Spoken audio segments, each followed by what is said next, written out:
Imagine living in a small, close-knit town where everyone knows everyone, a place where crime is rare and life is peaceful. Then, in one terrifying instant, that peace is shattered. A man known for his brutality and ruthlessness, a convicted murderer, has escaped. His name is Allan Legere, and he's been branded the monster of the Miramichi. As you sit safely in your home, locking your doors and closing the curtains, you can't help but wonder, where is he now? How far will he go to avoid capture? And most terrifying of all, could you be his next victim? This is the gripping true story of Allan Legere's escape from prison, the horror he unleashed, and the manhunt that would take months to end his reign of terror. Allan Legere wasn't always a fugitive. His life of crime began with petty thefts and robberies, but it quickly escalated into something far more sinister. In 1986, Legere and a group of accomplices decided to rob a small convenience store in the town of Black River Bridge, New Brunswick. The robbery turned violent, and before long the store's owner, John Glendenning, was brutally beaten to death.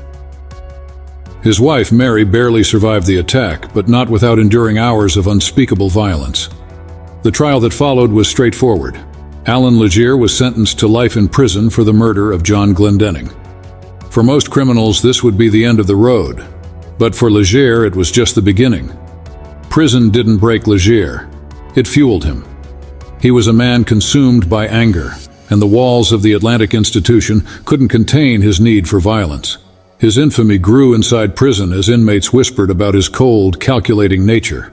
Guards were cautious, and everyone knew Allan Legere was not a man to be underestimated.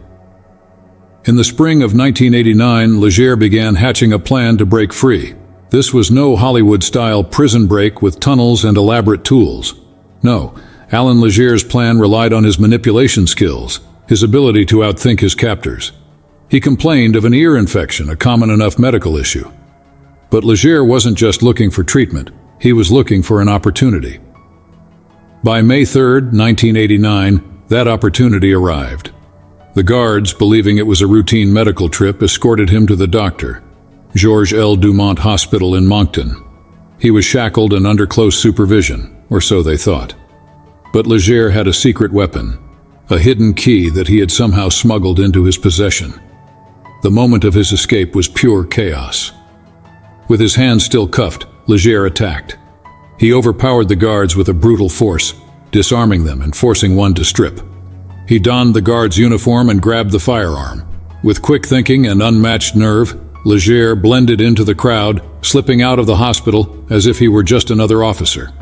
No one in the streets knew that the man they passed, walking casually in a guard's uniform, was one of Canada's most dangerous criminals. When word got out that Allan Legere had escaped, panic swept through the Miramichi region like wildfire. This wasn't just any escape, this was a man known for extreme violence, a man who had taken lives without hesitation. The people of New Brunswick were gripped by fear, unsure of where he would strike next. Local law enforcement, already on high alert, ramped up efforts to capture Legere before he could harm anyone else. Roadblocks were set up, patrols increased, and police combed the area for any trace of him. But Legere had one advantage on his side: time. By the time authorities realized he was gone, Legere was already miles away, disappearing into the dense forests of New Brunswick. The Miramichi region is known for its rugged terrain, thick forests, winding rivers, and isolated rural communities. It's the perfect place for someone like Legere to disappear. He knew the land well, and he used it to his advantage, slipping into the shadows and vanishing from sight. While authorities scoured the area for leads, Legere was busy plotting his next move. His time on the run wasn't just about survival, it was about revenge. Over the course of the next 7 months, Allan Legere committed a series of gruesome murders that would shock the entire nation. His first victim was Annie Flam, an elderly woman living alone. On June 21, 1989, Legere broke into her home, tortured her, and then killed her. The crime scene was horrific, and police quickly realized that the man responsible was none other than the escaped convict, Allan Legere. But this was just the beginning. Over the next few months, Legere would go on to kill 3 more people: Donna and Linda Donnie in October and Father James Smith in November. Each crime was more brutal than the last. And with each murder, the community's fear grew.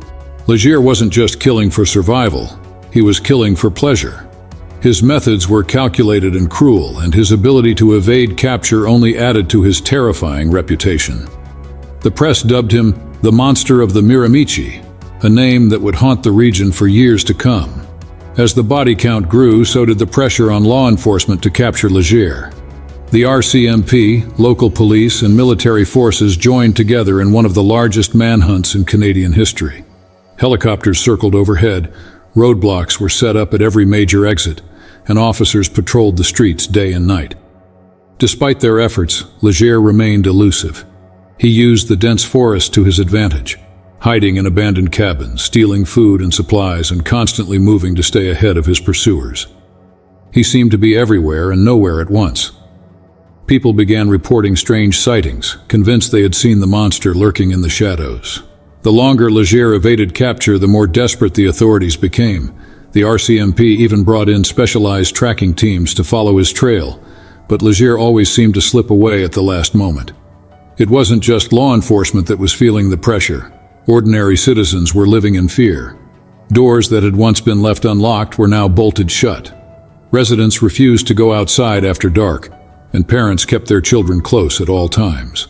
The entire community was paralyzed by the thought that Legere could be hiding in the woods, watching, waiting for his next victim.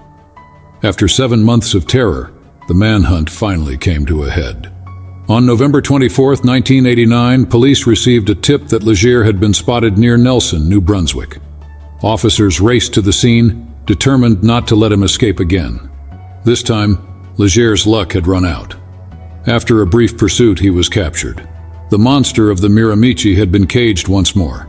His capture was met with relief across the country. People could finally breathe a little easier, knowing that Allan Legere was back behind bars. But the scars he left behind would never fully heal. For months, the people of New Brunswick had lived in constant fear, unsure if they would be next. And even though Legere was back in prison, his story would live on as a grim reminder of how fragile safety can be when a true predator is on the loose. Legere's trial for the murders he committed during his escape was swift and decisive. He was convicted of multiple counts of murder and sentenced to life in prison without the possibility of parole. He would never walk free again. To this day, Allan Legere remains a figure of fear in Canada. His name is synonymous with horror, a reminder of the darkest depths of human cruelty. The story of his escape and the terror that followed still haunts the people of New Brunswick, a chilling chapter in Canadian criminal history. The question that lingers after Allan Legere's story is this: could something like this happen again? Could another dangerous criminal find a way to exploit the system, break free, and unleash terror on the unsuspecting? The truth is, it's always a possibility. We can only hope that the lessons learned from Allan Legere's escape will prevent history from repeating itself. Thank you for watching Escape Files, where we explore the world's most daring prison breaks and the criminals who stop at nothing to regain their freedom.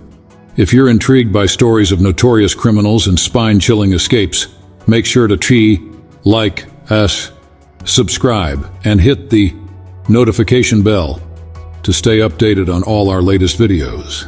Until next time, stay safe and keep an eye on those prison walls.